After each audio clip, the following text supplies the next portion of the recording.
खट्टा खाने वाली चुड़ैल। रात को अचानक राधिका मौसी को किचन से कुछ गिरने की आवाज आई। उन्होंने बाहर निकल के देखा तो किचन में उन्हें कोई सफेद साड़ी में दिखा। वो चीख पड़ी, हे भगवान, आलतू जलाल तू आई भला को टाल तू, आलतू जलाल तू आई भला को टाल तू। राधिका मौसी को चीखते सुनकर श्रवण बाहर आता है भागते हुए। अरे माँ, क्या हुआ? क्या देख लिया? दादी माँ आ गई क्या सपने में? अरे बेटा, रसोड़े में देख तो कौन है? श्रवण रसोड़े में झांक कर देखता है और उसे कोई नहीं दिखता अंदर। अब रसोड़े में तो कोई नहीं है माँ। कोई सफेद साड़ी में नहीं है क्या? नहीं माँ, कोई भी नहीं है। चिल्लम चिल्ली की आवाज सुनकर काजल भी वहां आ जाती है। अब क्या हो गया माँ जी? अरे बेटा, रसोड़े में एक चुड़ैल थी सफेद साड़ी में। अरे क्या कर रही थी वो अंदर? अरे बताया नहीं, कल आएगी ना तो पूछ लूंगी। चुड़ैल जी, आपका क्या प्लान है? माँ जी, रात बहुत हो गई है, आपने कोई बुरा सपना देखा होगा, चलिए सो जाइए। राधिका मौसी सोने तो चली जाती है, पर उनको रात भर नींद ही नहीं आती। वो कुछ भी उलझुल बातें सोचने लगती है। कहीं चुड़ैल की वजह से तो घर में टेंशन नहीं हो रहा, कहीं उसी की वजह से तो वो दादी नहीं बन पा रही। सुबह जब राधिका मौसी रसोड़े में छानबीन करती है तो पाती है कि नींबू का अचार गायब है। चुड़ैल नींबू का अचार ले गई, मुझे तो ठीक नहीं लग रहा कुछ। चुड़ैल को भी पता है कि जिंदगी का असली मजा तो खट्टे में ही है। राधिका मौसी झट से श्रवण को फोन कर देती है। बेटा, मुझे समस्या समझ में आ गई है, हमें एक तांत्रिक की जरूरत है। अरे क्या बोल रही हो माँ, तांत्रिक की क्या जरूरत है? आप पूजा पाठ तो कर ही रही हो ना। आलतू जलालतू मंत्र सारे फालतू जैसे कुछ मंत्र पढ़ो, चली जाएगी अपने आप चुड़ैल। अरे नहीं बेटा, कभी चुड़ैल को कम नहीं समझते। अरे तुझे पता भी नहीं चलेगा कि कभी वो छल करके काजल की जगह घर की बहू खुद बन जाएगी। क्या माँ, कुछ भी बोल रही हो? कहाँ काजल और कहाँ चुड़ैल? वैसे एक बात बताओ, काजल को अगर गाने के लिए बोल देना तो चुड़ैल काजल की आवाज सुनकर घर तो क्या, धरती लोग छोड़कर चली जाएगी। तुम ना पढ़े लिखे बच्चे हर चीज को मजाक समझते हो। तुम रहने दो, मैं खुद ही तांत्रिक को बुला लेती हूँ। अच्छा सुन, शाम को इमली लेके आना। क्या है कि चटनी खाए बहुत दिन हो गए है ना? नहीं माँ, इमली तांत्रिक से ही मंगवा लो ना, आटा वगैरह भी उसी से पिसवा लेना। देखो, मुझे काम करना है। श्रवण रात को कई तरह की सब्जियों के साथ माँ के कहने पे चटनी के लिए इमली भी ले आया था, लेकिन राधिका मौसी के दिमाग में अलग ही फिल्म चल रही थी। उन्हें अब सिर्फ शक ही नहीं यकीन होने लगा था कि शायद चुड़ैल ने श्रवण पर अपना जाल बिछा दिया था, जिस वजह से श्रवण उनकी बात ही नहीं मान रहा था। पर कोई नहीं, आने वाली रात में राधिका मौसी खुद तैयार हो गई चुड़ैल को पकड़ने के लिए। रुद्राक्ष की माला, तुलसी का पत्ता, हनुमान चालीसा सब हाथ के पास ही था, बस चुड़ैल का इंतजार था।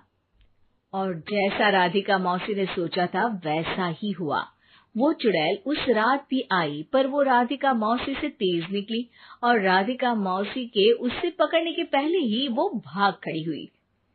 जरूर बहू पे साया है उस चुड़ैल का, तभी तो श्रवण के कमरे में गई है। और अगली सुबह राधिका मौसी पिछली रात हुए हमले में किन चीजों का नुकसान हुआ उसका हिसाब लगा रही थी। उनके खेमे से एक आम के अचार की शीशी भी गायब हो चुकी थी, और वो इमली भी जो कल श्रवण लेकर आया था। राधिका मौसी इस बारे में सोच ही रही थी कि श्रवण जल्दी से रसोड़े में आकर दवाइयों की पोटली ढूंढने लगता है। अरे बेटा, क्या हो गया? अब माँ, वो काजल की तबीयत खराब है, बहुत घबराहट हो रही है उसे। हे भगवान, मैंने पहले ही कहा था कि तांत्रिक को बुला लेते हैं, पर नहीं, अब देखो उस चुड़ैल ने काजल को अपने वश में करना शुरू भी कर दिया है। हालांकि श्रवण भूतों में विश्वास नहीं करता था, पर अब वो भी डर जाता है और राजी हो जाता है एक तांत्रिक को बुलाने के लिए। कुछ ही घंटों में तांत्रिक आ जाते हैं और राधिका मौसी तांत्रिक जी को सब बता देती है। घोर संकट, घनघोर संकट, चुड़ैल को मारू जोर चाकट, ओम भट स्वाहा खटखा के आहा। अरे ये क्या मंत्र है?